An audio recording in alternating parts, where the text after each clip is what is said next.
it turns out that what matters more than the decision to attend college is the decision that comes afterwards.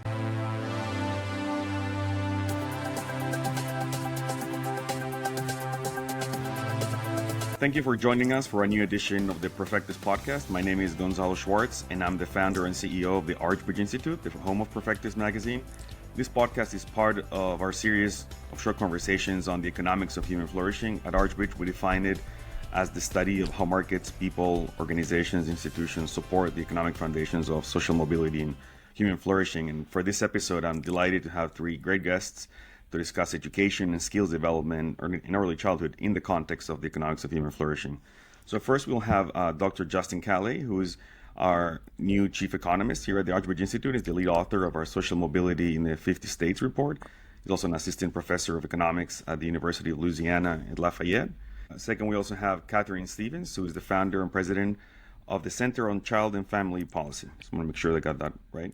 Prior to launching CCFP, she served for more than 6 years as a resident scholar at the American Enterprise Institute, leading AEI's early childhood program. And before joining AEI, Dr. Stevens founded and led Teachers for Tomorrow, one of the first teacher apprenticeship programs in the United States, which recruited and trained teachers for New York City's lowest performing schools. And she began her career in public education as a preschool teacher in New Haven, Connecticut, and St. Louis, Missouri, which I think is a great part of a biography, Katharine, that you went there and worked in preschool directly, and not just talked about it, obviously. Yeah.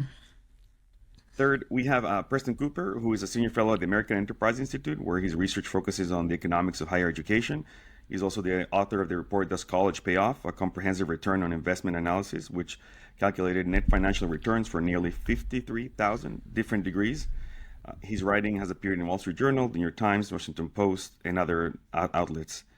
So I wanted to start with you, Katharine, and as I just mentioned, in the field of social mobility, or the economics of human flourishing, as we call it, is basically a field about the life cycle of the individual and how they flourish in life. Meaning we have to start to think about all the factors that affect the person's life, even from the womb, from very, very early childhood, obviously, but certainly there in during those first few years. And your work in life has focused on this area, both in your current research and the work you're doing in your organization, but as I mentioned, also when you first started as a preschool teacher. Mm-hmm. Can you just kick us off briefly explaining why early childhood is so important and how it affects social mobility later in life, and how crucial do you think the family and parental engagement are for early childhood education? As I mentioned before, we have a social mobility report in 50 states, and we have a specific section on parental engagement and family structure where we included on specifically in education and skills development and not in social capital, which is what we usually think about those issues for. So kick us off, Katharine. Right. Please. Yes. Well, first, Gonzalo, thanks so much for having me. I'm really excited to be part of this conversation today. I think at this point, it's increasingly well known that the earliest years lay the foundation for really all human capacity. So that's cognitive, social, emotional, ability to think, to learn new things, to connect with other people. It's not that you can never make up later for missed ground in those early years, but they really are an absolutely essential foundation. This is both something that we've observed, and also increasingly the brain research is showing us exactly how that's working at a biological level. I think one of the things that we know that early childhood is just this crucial period of development for humans, and we in our society, and Western societies in general, have for several decades focused very heavily on schooling, which we often call education, as the means of development. That's we have a very strong bias in our society towards school. One of the things that one misunderstanding that I see occurring is people now understand, or increasingly understanding, that early childhood is this crucial period of development. They then take this step to say that means that early school is very important, because the idea is that it is through school that young people are developed. So it certainly, school plays a crucial role, as we know, for older children, for, as Preston will talk about, for young adults. That idea does not work for very young children. The way that very young children develop is through close, interactive relationships with very close interaction in the context of loving relationships. That the bonds between a young child and a small number of people around them, adults, siblings, who they are very close to and they have a loving relationship with, that's what drives early development. So what research has shown is that the most important drivers of early development are the family, those close home relationships. Really, the idea that the Greek root of the word education is development. So we need, with early childhood, the foundation for human flourishing is laid not through schooling, but through strong, loving bonds with caring family members. Sorry, I was on mute. Yeah, no, that's I think it's a very great segue to our follow-up question. Speaking of Preston, because that's, I think, one of the areas that has been discussed a lot, education as it relates to social mobility. But it seems like it just represents sort of a magic elixir for people, and what matters more is like years of education, and that any education anywhere should do the trick to foster more upward mobility. So I was wondering if you can explain your thoughts on this, and how do you think important is to focus on the quality of obviously of that education, or even other types of education like trade schools, and not just focusing on those years of education or schooling, basically, regardless of other considerations. Thanks very much, Gonzalo, and thank you very much for having me on. I think you're exactly right there that, for a long time, people thought that we just need to add more years of schooling. We need to add more levels of schooling. People need to get more degrees in order to be more successful.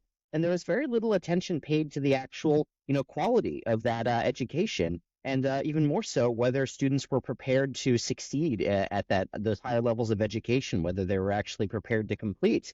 And so I kind of started investigating this problem several years ago because, people will talk about how college is a pathway to upward mobility, how people with a college degree are going to be so much better off than people who only have a high school diploma. But at the same time, we see that so many people are having trouble paying back their student loans. They feel like the cost of their education just far outweighs the benefit they got from it. And that seems like a bit of a paradox. If education is always good, why are people having this issue, actually recouping the cost of their education and their careers? And the answer is that the quality of higher education really does vary a lot. If you go to college and you major in engineering or computer science or nursing or economics or business, you're probably going to do pretty well for yourself. You're probably going to be able to land a job with a decent salary. You're probably going to be able to pay off those student loans.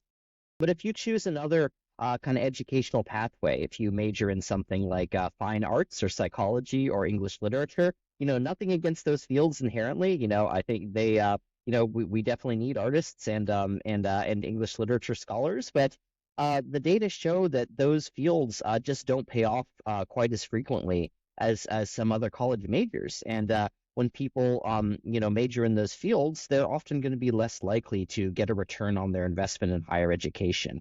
The same holds for people who might not necessarily, have the academic chops to succeed at a post-secondary level, or who might attend a college that just isn't of very high quality, maybe has a pretty low graduation rate. So they might end up, going to college, spending 1 or 2 semesters there, and then dropping out with debt but no degree. And that's also not a great situation to be in. So we've had this kind of compulsion for years that we need to send more people to college. We need more people to pursue higher education and get those degrees. And it turns out that what matters more than the decision to attend college is the decision that comes afterwards. What kind of college are you going to? What are you studying? How much are you paying for it? Those are really the questions that are going to determine whether post-secondary education pays off for you and whether it's going to be an avenue for upward mobility or something that's going to make you financially worse off. Thank you very much, Preston. I think that's definitely spot on. And in that sense, Justin, I was wondering if you can, if continuing with you, if I can ask you to briefly go over our social mobility in the 50 states report and discuss some of the areas and indicators that we included in the education and skills development category as part of our report. How much of this relates? Obviously, we used a lot of the things at Preston's in our report that he's going to talk about soon, but obviously we used a lot of the ideas and variables that we were just discussing with Katharine. So I was wondering if you can just go through some of these variables. Yeah, absolutely. So I think that the whole conversation so far has been very interesting whenever we're trying to connect basically overall education. So I think that was one of the things that we wanted to achieve in the index of this specific pillar was really understand education from a whole life standpoint. So not just, necessarily formal education, but also sort of the soft skills or the extra learning that you'll do at the home. So we kind of separated it into two sub-pillars, which is essentially formal education quality and school freedom, and then skills development and parental engagement. So in the formal education, we look at things, normal kind of standard measures like test scores. But we also care about school freedom. So we look at measures of school choice, measures of charter school quality, and how easy it is to actually have one in that state and how well do they actually run. Different measures like education savings accounts, reciprocity for licenses for teachers who are out of state. And then we go to the university post-secondary side where we look at, as Preston mentioned, return on investment from a university standpoint, both the median return in a given state, as well as the percentage of students that come out with a positive return on investment. And those things are going to be different across different states. Then also we look at community college graduation rates, as well as basically as a proxy for a different type of education, the different educational route that someone might go through. And then we really care about also the family side, right? That's where you're going to learn a lot of your soft skills, but also where that education can continue at home and not just be something that you only learn at the household. And plenty of people much smarter than me and people who are more versed in this than I am have really pushed for a lot of these different ideas. So we try to proxy that the best that we can, including things like parental engagement, where it's kind of based on survey data of, percentage of parents that read to their children. How often do you attend childhood activities?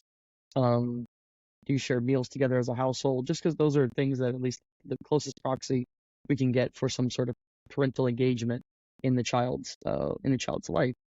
And also, family stability has been seen to be incredibly important. It's not just necessarily, not just your own family's stability, but also the stability of the community around you.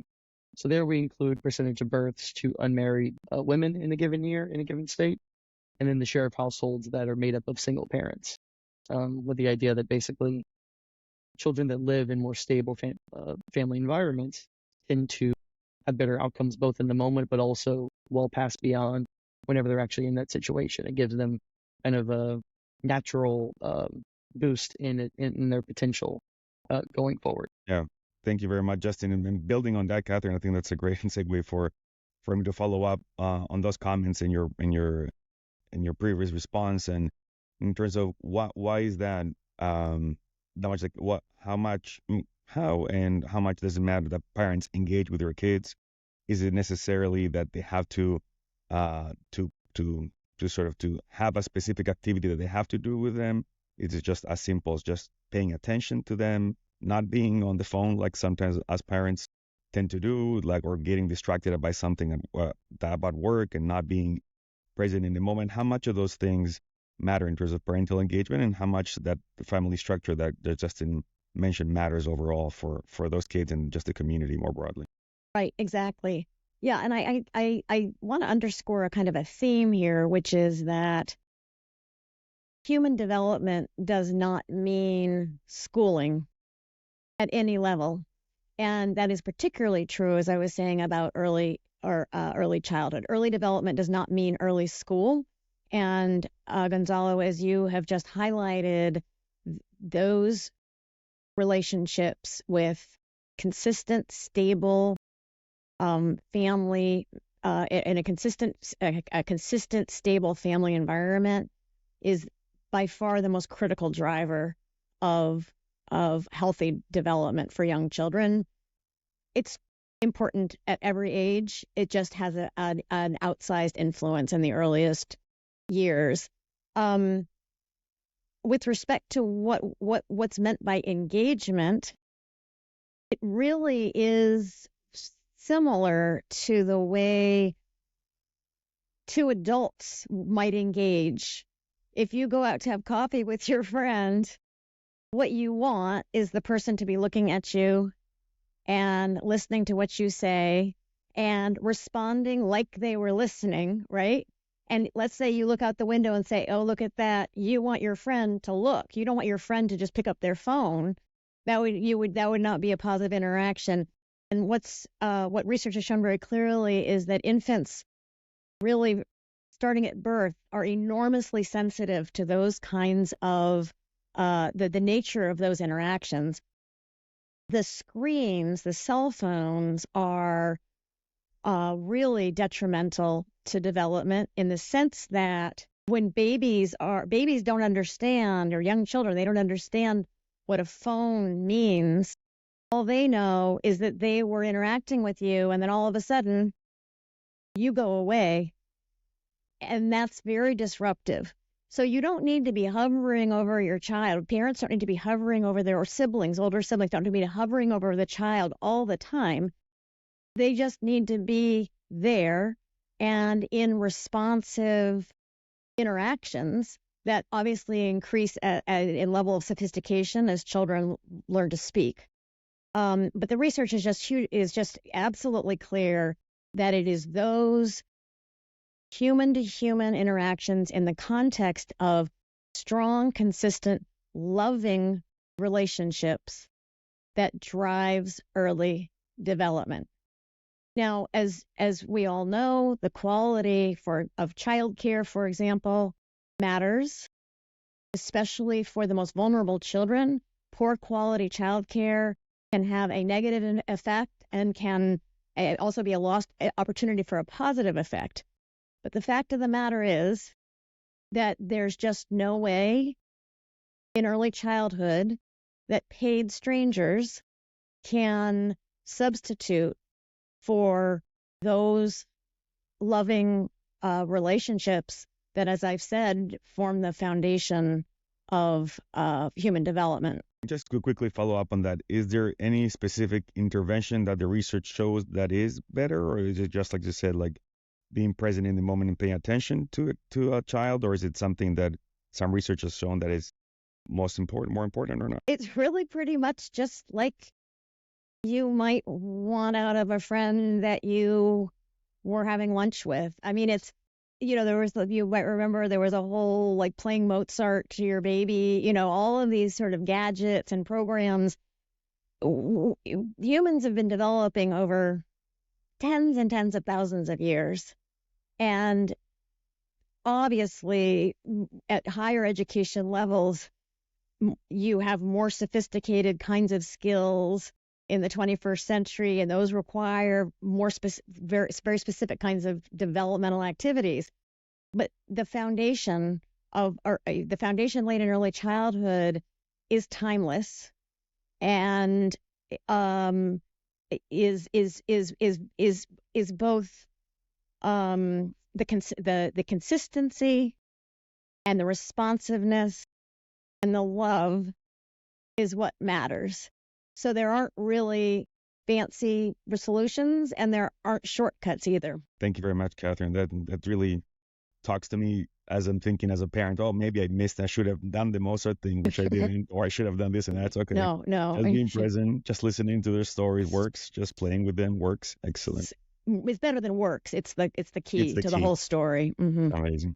Excellent. I feel better than today than I felt the other day. So that's great. Can report back to my wife that we did a good job. With that, we are doing. There's still good too, yeah. So switching, Preston, again back to the reports and the research. I was wondering, if you can describe, like in your report, Does College Pay? What are some of the surprises that you encountered while working on the report, either like on the research of the topic and the data that you uncovered there, but also just the final results in terms of what colleges perform better or worse than you expected? Like, what are some examples of surprises there that you thought that are just worth highlighting? Of course. I mean, well, there were plenty of surprises that I encountered when preparing this report. What our report does is basically look at 53,000 different college degree and certificate programs, all the way from certificates all the way up to graduate degrees. And so we look at what can people expect to earn after graduation relative to what they would have earned if they hadn't gone to college, and how much is that boost in earnings relative to the cost of college? And so if that number is positive, then college was a good investment for you. If that number is negative, then college might be leaving you financially worse off. And so some of what we found, is kind of what you would expect. Engineering is a pretty good bet. Fine arts is usually not a great bet when it comes to majors, but there are also some surprises. So when we looked at graduate degrees, one of the most popular graduate degrees out there, the MBA, actually has pretty middling returns. The median MBA program really does not provide much of a financial return on investment at all. And that's because, the market for MBAs graduates is, very oversaturated. If you do go to a very elite program and, you make some professional connections, that can often be a good deal for you. But, if you go to an MBA program that doesn't unlock access to those professional networks, sometimes you're not really going to earn back the cost of tuition, which is often very steep for an MBA. But at the same time, we uncovered some hidden gems in that report. There's this narrative that everybody has to get a 4-year college degree, but we found that's not necessarily true. A lot of, certificates in the technical trades can have very handsome payoffs. So if, you go to a community college and you get a certificate in one of the trades like welding or, auto repair, HVAC technology, licensed practical nursing, one of these certificates that has a direct pathway into the labor force into an in-demand job, often that's going to be a better financial deal than a lot of bachelor's degrees. You're spending less time in college. You're probably going to have a higher probability of completion, and there's probably going to be a job waiting for you when you finish. And so for folks who might be thinking maybe the 4-year college degree is not for me, but I'd still like to get something more than a high school degree, those technical trades can often be a very good bet. And I think that, more students should consider them. Yeah, that's great. Well said. Because I think a lot of the education and the skills development that we develop, even from early life, it is for then entering a labor market and finding a job. A lot of what you're saying is also, it needs to be a skill that's in demand and a degree that's in demand.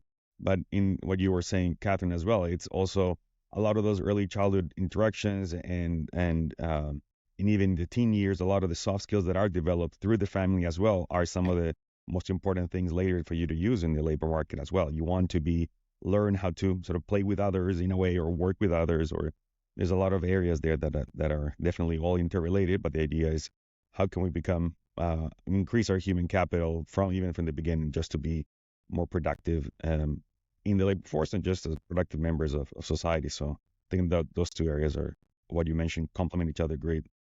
And Justin, maybe we can close with you in terms of what are the findings that most surprised you about the area of education and skills development in our social mobility report? Were there any outliers that you saw? I think a lot of the times we associate either one red or blue state with a specific outcome under in this, or we thought we were going to find that in the index, and we were surprising results just in the overall ranking. But was there anything in particular in this category of education and skills development that you wanted to highlight, or that you saw as you go through the data? And also that there's a lot of missing data for things that we might wanted to have included. There's not a lot of data across all 50 states for variables that could have been interesting to include. I don't know if there's anything there that you recall that we didn't end up including, but could have been good.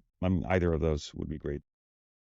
Yeah, so within states, there was nothing, unlike many of the other areas, 4 areas that we looked at. Within this one, there wasn't really any state that kind of stood out as being surprisingly high or low, just based on kind of what you would think. What I will say is, within the different scores, I found a lot of interesting findings. And we didn't report this in the index, but I kind of looked at it after the fact just to kind of see, like, is there any sort of raw correlation or anything. But when it comes to test scores, so like the closest to like a formal test score quality that we can get in terms of what children are learning in terms of standardized testing, there's essentially no relationship between spending on students, the amount of money that states spend on students, spend per student, and the test score outcomes. There's plenty of states that spend a lot on education per student and do not have remarkable scores on test scores. And there's plenty of states that don't spend below average that have higher test scores. So I think that's on its own somewhat interesting in that it's not just we always think of, well, there's this issue, we need to throw money and resources at it. And it's really not necessarily that. It's really about spending it wisely and spending it in directions that are actually going to be beneficial. And there's tons of issues with standardized testing to begin with, so I don't want to just put all my eggs in this one basket, but I do think it provides some interesting outcomes that it's not just as simple as, oh, well, Oklahoma spends less money than Washington, D.C., so therefore we need to spend more money in Oklahoma. Maybe, but it depends on what the outcome you're looking for and how you're spending that money, right? Not every single dollar that's used in public schools is created equal, right? They can be used to more productive uses, they could be used to less productive uses, and it really kind of depends. It's a lot more case-by-case basis. Another thing that I found interesting was basically after we released the report where we included a lot of school choice variables, there had been this kind of huge influx of school choice movement across the country. So I think just, while not necessarily interesting for this index, for future editions, I think that's going to make it very interesting to kind of really see I feel like this is going to be one of the areas that changes the most in a span of 2 or 3 years. I'm so really interested to see kind of where, because there's been some states, I think last time I checked, maybe I might be getting the exact number wrong, but 8 to 11 states that have some sort of universal or quasi-universal school choice that happened after we came out with this index. It'd be interesting to see kind of where those land, and in Illinois, on the other end, they have taken away some of their school choice programs. To kind of see where that ends up ranking, I think will be interesting. And finally, when we looked at specifically university quality in terms of the return on investment, I think, there's 2 ways to look at it, and I think both have credence and both can make sense, and both can be true at the same time. Is that, okay, well, there's things that these universities can do to make their education more, have a higher return. But there's also things that, and that's, there's plenty of reasons, and again, people who know more than me on this will have great suggestions of how to actually practically do so. I do think one thing that I noticed within that when you split it up by state, is seeing that state economic conditions or state environments can really play a role, right, in those areas. Because, well, if you're a state and you spent, you subsidized a person's education, you would ideally have the economic conditions set up in that state where they, might not all stay, right? That would be unrealistic, but at least where a higher percentage of those are going to stay and try to continue, basically become, a return on investment for not only themselves, but on the state. Because too often, for example, in the state I live in, Louisiana, we have this TOPS program, which pays X amount of dollars per semester if you have a certain GPA and make a certain score on the ACT. And it's for it's for 8 semesters of college. And those, it's basically been the argument of, okay, well, we're investing in these students and we want them to succeed.